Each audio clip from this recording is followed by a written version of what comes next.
فادخلوا ابواب جہنم خالدین فیہا، اب جہنم کے دروازے میں جاؤ کہ اس میں ہمیشہ رہو۔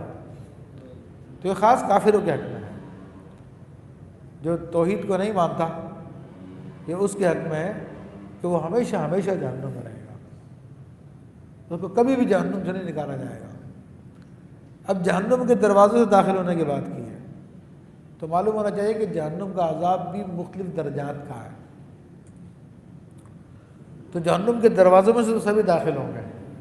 مگر اندر جا کے کس کو کیا عذاب ہے وہ اللہ تعالیٰ جانتا ہے، اور احادیث میں اس کا ذکر بھی آیا ہے، اور اللہ تعالیٰ سے ہم پناہ مانگتے ہیں اس کے عذاب سے۔ البتہ وہ مسلمان جو موحد ہیں اور رسول اللہ صلی اللہ علیہ وسلم کی رسالت کو مانتے ہیں مگر دنیا کی محبت میں اندھے ہو چکے ہیں اور برائی کے کاموں میں لگے ہوئے ہیں، ظاہری طور پہ اسلام کی جڑیں کاٹنے میں لگے ہوئے ہیں، تو ان کو بھی جہنم میں جانا پڑے گا اور ایک عرصے تک اپنے عذاب کو بھگتنا پڑے گا، پھر اس کے بعد وہ جہنم سے نکالے جائیں گے۔ تو اللہ تعالیٰ فرماتا فَلَبِئْسَ مَثْوَى الْمُتَكَبِّرِينَ، اور کیا ہی برا ٹھکانہ ہے مغروروں کا، تکبر کرنے والوں کا کیا ہی برا ٹھکانہ ہے۔ تو جتنے بھی جہنم میں وہ سب کے سب متکبر ہوں گے، چاہے جو کفار ہیں وہ بھی متکبر ہوں گے، اور جو مسلمانوں میں سے ہیں جن کو عذاب جہنم بھگتنا پڑے گا، بہت عرصے تک بھگتنا پڑے گا، بعض کو تھوڑے عرصے بھگتنا پڑے گا، بعض کو زیادہ عرصے بھگتنا پڑے گا۔ اور جو وہ قوم یعنی حضور علیہ السلام کی شفاعت سے تقریباً لوگ جہنم سے نکال دیے جائیں گے جو مسلمان ہوں گے۔ جو سرکار دو عالم صلی اللہ علیہ وسلم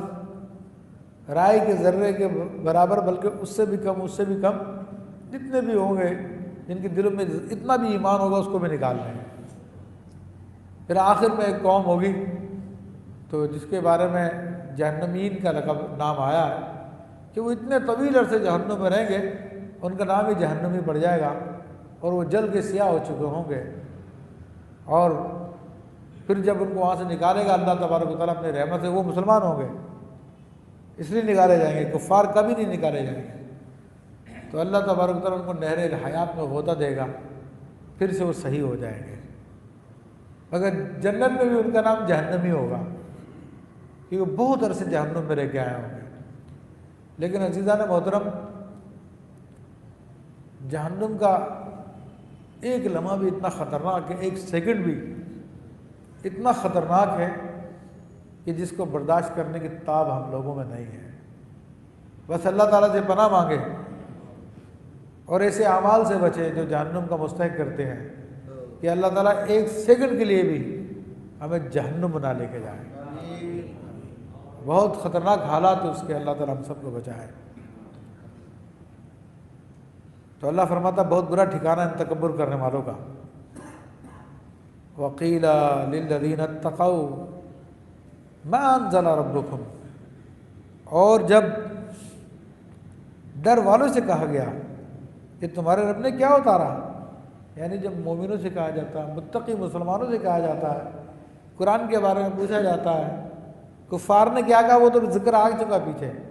وہ تو کہتے ہیں یہ پرانے لوگوں کی قصے کہانیاں اور کیا اس کے اندر، معاذ اللہ سما معاذ اللہ،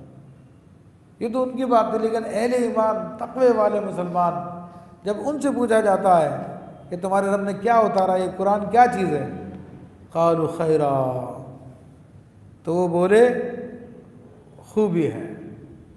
یعنی بہت اچھا اتارا جو بھی اتارا ہمارے رب نے۔ وہ اپنے رب کے کلام کو سمجھے نہ سمجھے لیکن اس کی تعریف کرتے ہیں۔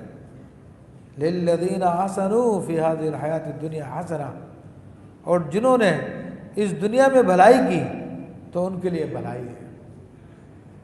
دنیا کی زندگی میں جس نے نیکیوں میں گزاری، ایمان پہ گزاری، تو اللہ فرماتا اس کے لیے بھلائی ہے۔ عزیزان محترم، اس کے لیے کیا کیا بھلائیاں ہیں؟ اس کی بھلائیاں دونوں صورتوں میں ہیں کہ وہ جو نیک اعمال کرتا ہے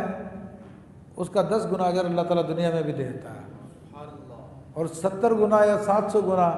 وہ آخرت کے لیے بچا کے رکھتا ہے۔ لیکن اس میں جو سب سے بڑی اس کے لیے بھلائی ہے وہ یہ کہ اللہ کے پیاروں میں شامل ہو جاتا ہے، وہ اللہ کے محبوبوں میں شامل ہو جاتا ہے۔ اور حدیث شریف میں آتا ہے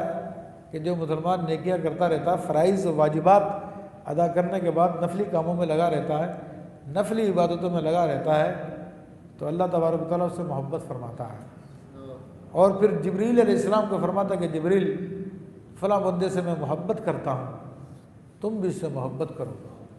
تو سیدنا جبریل علیہ السلام اس سے محبت کرتے ہیں، اور پھر وہ